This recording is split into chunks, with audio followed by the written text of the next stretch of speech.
Hello everyone, my self Rahul गुनाउद। और आज हम बात करेंगे कंटेंट्स ऑफ एक्सेला के बारे में बात करेंगे। अपन लिम का एक इम्पोर्टेंट टॉपिक है एक्सेला, और एक्सेला के बाउंड्रीज, उसके कंटेंट, ये सारी चीज़ें पूछी जाती है। तो इस वीडियो के अंदर अपन ज़्यादा चीज़ें तो डिस्कस नहीं कर पाएंगे, बट इस वीडियो के अंदर अपन उसके जो कंटेंट हैं उनके बारे में डिस्कस करेंगे। एक और वीडियो बनाएंगे एक्सेला के ऊपर, उसके अंदर उसकी बाउंड्री वगैरह के बारे में डिस्कस करेंगे। तो वो नेक्स्ट अपना जब भी अपन वीडियो बनाएंगे तो इसके डिस्क्रिप्शन में मैं लिंक दे दूंगा उसका, तो वहाँ से आप देख सकते हो। तो एक्सेला के जो कंटेंट्स की अगर बात की जाए तो 8 तरह के पॉइंट पढ़ेंगे। तो उनके अंदर एक्सेला के कंटेंट देखेंगे। सबसे पहले अगर बात की जाए तो एक्सेलरी आर्टरी और उसकी ब्रांचेज होती है। करेक्ट। हमेशा आपको पता होगा कि आर्टरी होती है, आर्टरी की ब्रांचेज होती है, आर्टरी की ब्रांचेज होती है। ये आर्टरी है तो आर्टरी की ब्रांचेज होती है, और जो वेन की अगर बात की जाए तो इसकी ट्रिब्यूटरीज होती है। अब दिमाग में एक चीज़ आ जाती है कि यार ब्रांचेज क्या होती है और ट्रिब्यूटरीज क्या होती है।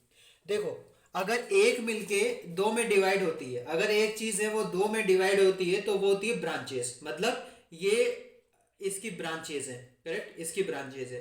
बट अगर दो मिलके एक का फॉर्मेशन करती है तो वो होती है ट्रिब्यूटरीज। तो वेन के केस के अंदर ऐसा होता है, बट आर्टरीज के केस के अंदर ऐसा होता है। करेक्ट। दूसरी चीज मैं आपको बता दूं कि जैसे मान लो इसको, जैसे एक रास्ता है, एक रास्ता आगे जाके दो रास्ते में डिवाइड हो रहा है, मतलब उसकी ब्रांचेस दो अलग अलग हो रही है। करेक्ट। तो ये तो ब्रांचेस हो गई, और ये किसकी होती है? आर्टरी की होती है। और जब दो रास्ते मिलके आगे जाके एक ही रास्ते में जा रहा है, ये है एक ही रास्ता बना रहा है आगे जाके, तो ये हो गई वेन। वेन की ये ट्रिब्यूटरीज है। करेक्ट। ये डिफरेंस है वेन, आर्टरी और वेन के अंदर। तो ये आपको पता होना चाहिए कि आर्टरी की हमेशा ब्रांचेज होती है और वेन की अगर बात की जाए ट्रिब्यूटरीज होती है। दूसरी बात की जाए तो नेक्स्ट होता है एक्सिलरी लिम्फ नोड्स। और एक्सिलरी लिम्फ नोड्स, अगर बात की एक्सिलरी लिम्फ नोड्स हो गया। नेक्स्ट होता है फोर्थ कंटेंट, वो एक्सिला टेल ऑफ ब्रेस्ट। करेक्ट। अब जब ब्रेस्ट की अगर मैंने बात की है, ब्रेस्ट के बारे में यहाँ पे है कि नहीं, तो जब ब्रेस्ट की अगर बात की जाए तो अगर ब्रेस्ट होगा तो जाहिर सी बात है कि फेट्स भी होगा। करेक्ट। और फेट्स होगा मतलब यहाँ पे जो एक फाइब्रोफैटी टिश्यू भी प्रेजेंट होगा। फाइब्रोफैटी टिश्यू बोले या एक्सिलरी फेट्स और एल्यूलर टिश्यू भी बोल सकता हूं मैं, बात एक ही है। करेक्ट। दूसरी बात की जाए तो कोट्स ऑफ ब्रैकियल प्लेक्सस है, ये भी इसके कंटेंट के अंदर आता है। अब कोट्स की अगर बात की जाए तो कोट्स कौन से हैं? सारे के सारे जितने भी कोट्स है ना ब्रैकियल प्लेक्सस के, है कि नहीं, वो सारे के सारे कंटेंट है एक्सेला का। और ब्रैकियल प्लेक्सस की मैंने एक सेपरेट वीडियो बना रखी है, उसके अंदर उसके कोड वगैरह, उसकी ब्रांचेस सभी मैंने एक नेमोनिक्स के फॉर्म से, एक ट्रिक्स के सहारे से याद करवाई है। तो आप अगर आपको देखना है तो वीडियो के डिस्क्रिप्शन में उसका भी लिंक मिल जाएगा, वहां से भी आप देख सकते हो। करेक्ट। दूसरी बात की जाए, अगर आर्टरी हो गई, वेन हो गई, अब बात करेंगे अपन नर्व के बारे में। करेक्ट। अब जो नर्व होती है वो होती है, एक तो होती है लॉन्ग थोरेसिस नर्व और एक होता है इंटरकोस्टोब्रेकियल नर्व। करेक्ट। तो दो नर्व हो गए, एक लॉन्ग थोरेसिस नर्व और एक इंटरकोस्टोब्रेकियल नर्व। जो लॉन्ग थोरेसिस नर्व है ये भी अपन ब्रैकियल प्लेक्सस जब पढ़ते हैं तो वहां पे देखने को मिलती है, ये अपन को पता होनी चाहिए। अब देखो यार, अब एक्सिलरी आर्टरी हो गई, एक्सिलरी वेन हो गया, एक्सिलरी लिम्फ नोड्स हो गया, और एक्सिलरी और यहाँ पे एक्सिलरी फेट्स हो गया। करेक्ट। तो ये सारे के सारे एक्सिलरी एक्सिला के कंटेंट है। करेक्ट, ये आपको पता होना चाहिए।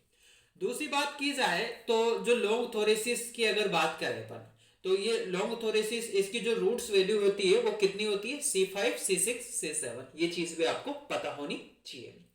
दूसरी चीज ये भी क्वेश्चन आ जाता है कि अगर इनकी रूट्स वैल्यू के अंदर किसी भी तरह का कोई डिफेक्ट हो जाता है या कुछ गड़बड़ी हो जाती है, या लॉन्ग थोरेसिस नर्व अगर डैमेज हो जाती है, जिसके कारण हो जाता है विंगिंग ऑफ स्केपुला।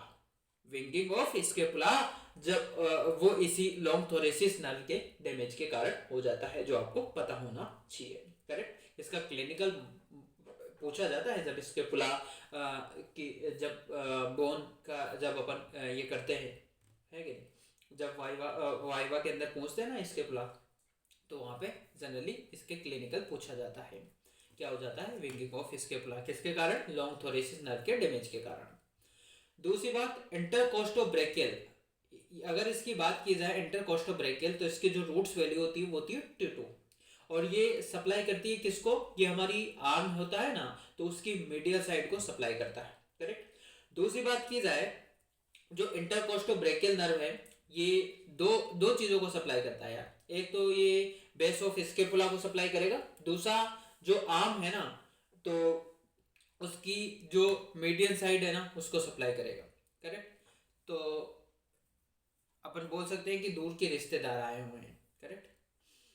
दूसरी बात, अगर बात करें अपन किसके बारे में बात कर रहे थे, ये अपनी बात हो गई। उसके बाद में ये आप जब पढ़ोगे, बीडीसी पढ़ते हैं अपन बुक के अंदर, तो वहां पे जो कंटेंट है एक्सेल आके वो बहुत डिटेल में दे रखा है। कैसे, अब यार कंटेंट तो यही है, सारे के सारे जो 8 पॉइंट है ना, axillary artery, axillary vein, axillary lymph nodes, axillary tail of breast, fibrofatty tissue, cords of brachial plexus, long thoracic nerve और इंटरकोस्टोब्रेकियल नर्व, ये सारे यही कंटेंट है।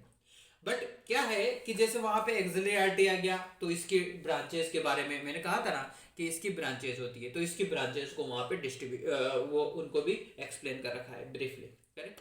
अब एक्सिलरी आर्टरी की ब्रांचेस भी पूछ लेते हैं यार, ये भी अपने आप में एक टॉपिक है, मैं बता देता हूँ यहाँ पे भी, और आप बुक से भी देख लीजिएगा। होता क्या है कि एक्सिलरी आर्टरी की, अगर जभी भी अपन एक्सिलरी आर्टरी के बारे में बात कर रहे हैं, तो एक्सिलरी आर्टरी की अपन जभी भी बात करते हैं तो 3 पार्ट्स होते हैं, एक फर्स्ट पार्ट, एक सेकंड पार्ट, और एक होता है थर्ड पार्ट। एक होता है फर्स्ट पार्ट, एक होता है सेकंड पार्ट, और एक होता है third part.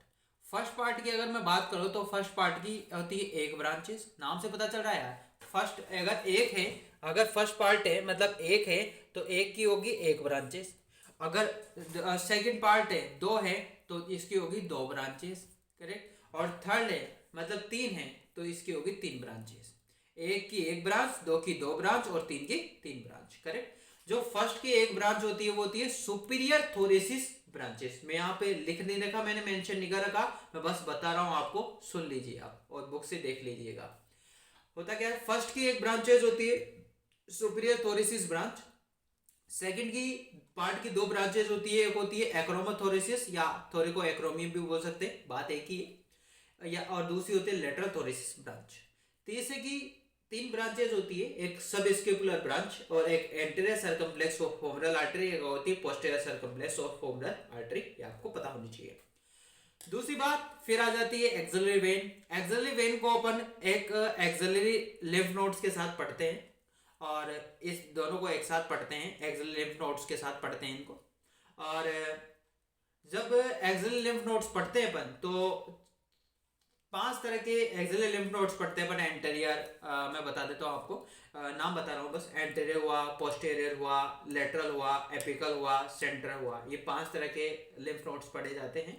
Anterior, posterior, lateral, apical और सेंट्रल, ये एक्सिलरी लिम्फ नोड्स है, तो इनके इनके साथ पढ़ी जाती है एक्सिलरी वेन, ये आपको पता होनी चाहिए। जब डिटेल में आप पढ़ोगे बुक से, तो वहाँ पे आपको सारी चीज़ें हैं वो क्लियर होती जाएगी, करेक्ट। दूसरी बात की जाए, तो मैं बता देता हूँ आपको कि ये जो मैंने यहाँ पे कलर कोडिंग यूज की है ना यार, इन्हीं के बेसिस पे देखो, आर्टरी को रेड से डिनोटेट करते हैं एनाटॉमी के अंदर, तो रेड से लिखा है मैंने।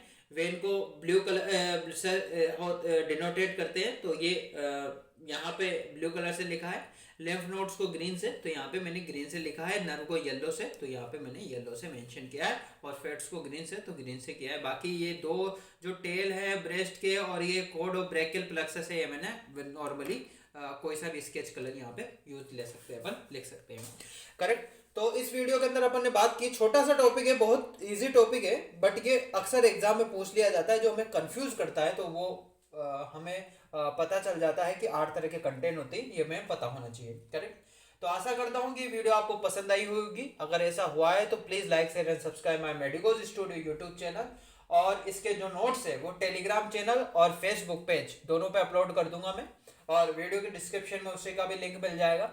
और दूसरी बात बताऊं कि जो भी मेरे चैनल पे नए हैं, अगर जिन्होंने चैनल सब्सक्राइब नहीं किया है तो वो चैनल को सब्सक्राइब करें, और ज़्यादा से ज़्यादा अपने फ्रेंड्स और बैचमेट्स को चैनल शेयर करें, और उनसे सब्सक्राइब के लिए बोले, और कमेंट बॉक्स में कमेंट करके ये ज़रूर बताएं कि वीडियो आपको कैसी लगी, जिससे होगा क्या कि मैं आने वाली जो वीडियो है उनके अंदर सुधार कर सकूं, कि किस तरह से क्या गलती हो रही है और कहाँ पे दिक्कत हो रही है। तो वो सारी चीज़ें मैं, और अगर कोई भी किसी भी तरह का डाउट है तो आप कमेंट बॉक्स में कमेंट करके पूछ सकते हो। Thank you.